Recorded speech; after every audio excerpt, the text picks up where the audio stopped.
영화평론가 안치홍과 함께 하시겠습니다. 올드보이는 복수에 관한 영화입니다. 확실히 웬만한 복수 영화 수준은 넘는 유혈과 액션이 나오고 무엇보다 복수가 지독하게 이루어진다고 할 때 올드보이 또한 복수 영화라고 할 수 있습니다. 그러나 2003년에 발표된 올드보이는 복수 영화이면서 복수 영화를 넘어섭니다. 이 영화는 복수를 기본 구조로 하면서 인간의 고통을 섬세하게 포착하고 인간의 삶을 성찰합니다. 복수. 우선 두 남자가 나옵니다. 자신의 이름을 오늘만 대충 수습하며 살자라고 풀이하는 오대수, 최민식이죠. 란 평범한 남자. 어느 날 만취하여 기거하다가 누군가에게 납치되어 사슬 감금방에 갇히면서 평범과는 거리가 멀어지는 남자가 됩니다. 제법 넉넉한 공간에다 1인실이고 사식까지 넣어주니 얼핏 감금방은 교도소보다 나아 보입니다. 문제는 왜 갇혔는지, 누가 가두었는지, 더구나 이곳에서 얼마나 있어야 하는지를 모르고 사식이 중국집 군만두 한 종류라는 사실입니다. 관객은 영화를 보기 시작하고 얼마 지나지 않아서 오대수가 15년을 갇혀 지냈으며 그 기간에 줄곧 군만두만 먹었다는 사실을 파악하게 됩니다. 15년이란 기간도 기간이지만 기름에 튀긴 군만두를 15년 내내 먹었다는 설정은 상상만으로도 토할 것 같습니다. 이 영화의 복수가 대단한 것은 15년이 대단하지 않게 그저 밑돈처럼 제시된다는 데에서도 확인됩니다. 관객에게 15년이 곧바로 제시되는 이유는 15년 이후가 본격 복수에 해당하기 때문입니다. 극중 복수자 이우진, 유지태가 연구했죠. 오대수에게 왜 15년을 가뒀는지가 아니라 왜 15년이 지나 풀어줬는지를 생각해 보라고 말합니다. 왜 15년일까요? 올드보이의 복수는 철저하게 동태보복법이라고 하는 탈리오 법칙을 따릅니다. 탈리오 법칙은 흔히 이에는 이라는 말로 알려져 있습니다. 이우진은 자신이 고2일 때 고3인 누나를 잃었습니다. 둘은 친남매였지만 사랑하는 사이였지요.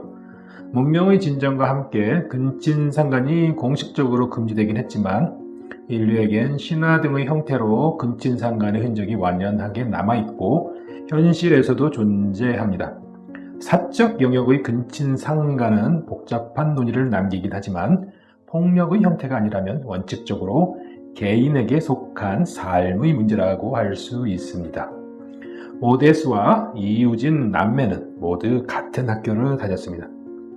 피날레 대목에서 오대수가 교가를 부르는 장면은 아무튼 기억에 남습니다. 전학 가기 전날 이우진 남매의 사랑을 우연히 목격한 오대수가 전학 가며 남긴 부주의한 한마디가 학교와 동네에 추문을 만들어내 결국 이우진의 누나는 자살하고 맙니다. 이게 영화의 끝부분에서 밝혀진 복수의 동기입니다. 그렇다면 이우진이 탈리오 법칙을 어떻게 관찰할 수 있었을까요? 오대수를 사적으로 감금하고 오대수의 아내를 살해하긴 했지만 집요하고 섬세한 캐릭터로 설정된 이우진에게 아내 살해는 성이 차지 않을 뿐더러 결정적으로 동태의 복수가 아니었습니다. 그리하여 오대수의 15년 감금이 계획됩니다. 15년이 필요했던 건 오대수의 딸 미도 강혜정이 연기했죠.가 자살할 때의 이우진의 누나만큼 성장해야 했기 때문입니다. 오대수가 납치당할 때 4살이었던 미도는 오대수의 감금 기간 동안 그만큼 나이를 먹어 19살이 됩니다. 사망 당시 이우진의 누나 나이입니다. 이우진의 복수가 얼마나 지독한지는 동태를 만들기 위해 미도가 성장하도록 15년을 오대수를 감금한 채 기다렸다가 최면을 동원해 오대수와 미도 부녀를 사랑하는 사이로 만든 것에서도 발견됩니다. 그냥 죽이지 않고 15년을 참고 기다려 남매의 근친상간보다 더하다고 할 부녀의 근친상간에 오대수가 빠지도록 한 이우진이란 극중 캐릭터에는 그러므로 잔혹보다는 지독이란 수식어가 더 적당해 보입니다. 고통. 이유진이란 인물이 행한 끔찍이도 지독한 복수에서 느껴지는 것은 상응한 고통입니다. 사회적으로 또는 주변에서 인정받지 못하는 사랑이라 하여도, 지탄받는 사랑이라 하여도 당사자에게 사랑은 사랑인 것이며, 그런 사랑 중에는 다른 사람과 마찬가지로 지독한 사랑이 있을 수 있으며, 그런 지독한 사랑이 얘기하지 못한 상실에 직면하면 지독한 고통을 만나게 됩니다. 이유진이라는 인물이 연기한 캐릭터는 복수의 화신이지만 연인의 상실에 평생을 고통받은 여린 인간이기도 합니다. 두 가지 캐릭터는 동전의 앞뒷면처럼 연결됩니다. 기본적으로 고통에 무딘 성정인 오대수 같은 남자를 자신과 동일한 고통에 휩싸이게 하고 싶었던 이유진은 근친상간이란 치명적 함정을 마련합니다. 그러나 두 개 근친상간의 구조가 다르기 때문에 여기서 오대수를 향한 이유진의 동태복수는 자제됩니다. 이유진 남매는 근친상간이란 금기를 뚫고 서로를 사랑했기에 사랑한 이의 상실이 고통의 원인이 됩니다. 사랑하기에 어떤 존재도 감내하지만 비존재는 가장 두려운 일이 되는 상황입니다. 반면 오데스 부녀에게 근친상간은 금기를 인지하고 넘어선 사랑이 아니라 금기와 무관한 사랑이었기에 근친상간임을 알게 되는 순간부터 사랑 자체가 고통의 원인이 됩니다. 영화의 말미에서야 미도가 자신의 딸이라는 사실을 파악한 오대수는 그 사실이 미도에게 알려지는 사태를 막을 수 있다면 죽음을 포함하여 무엇이든 할 수 있었을 것입니다.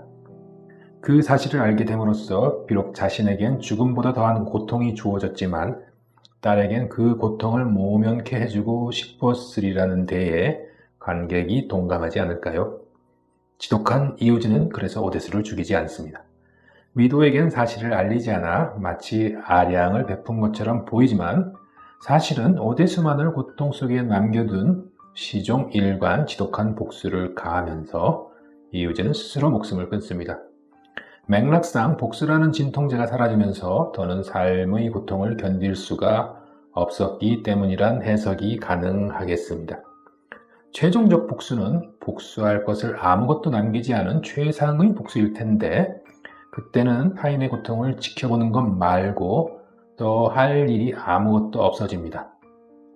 완벽한 복수 이후에 남은 적의 완벽한 고통은 진통제가 되기 힘든가 봅니다.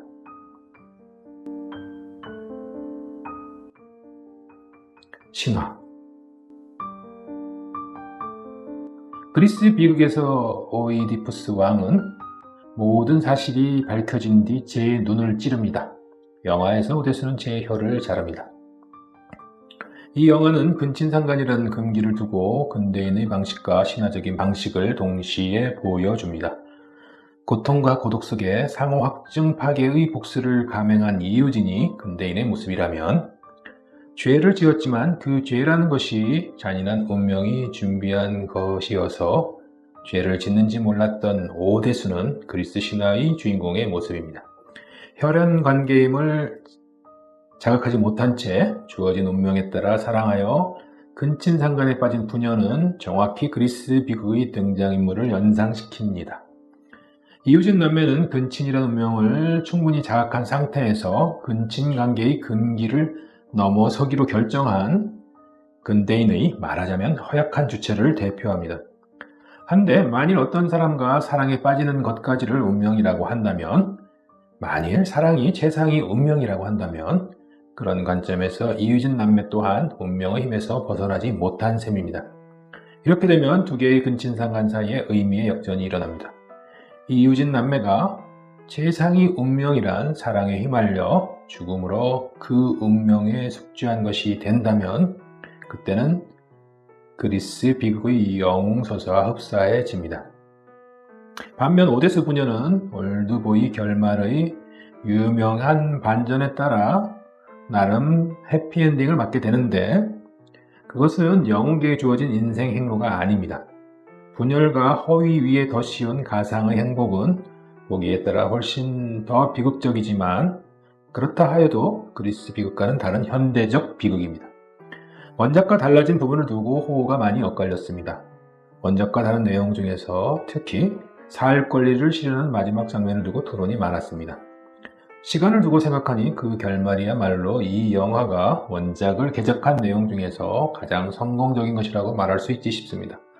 올드보이는 이 밖에 캐릭터, 영상, 전개 등을 포함하여 거의 모든 영역에서 높은 완성도를 보여주었습니다. 한국 영화의 대표작 중의 하나임이 분명합니다.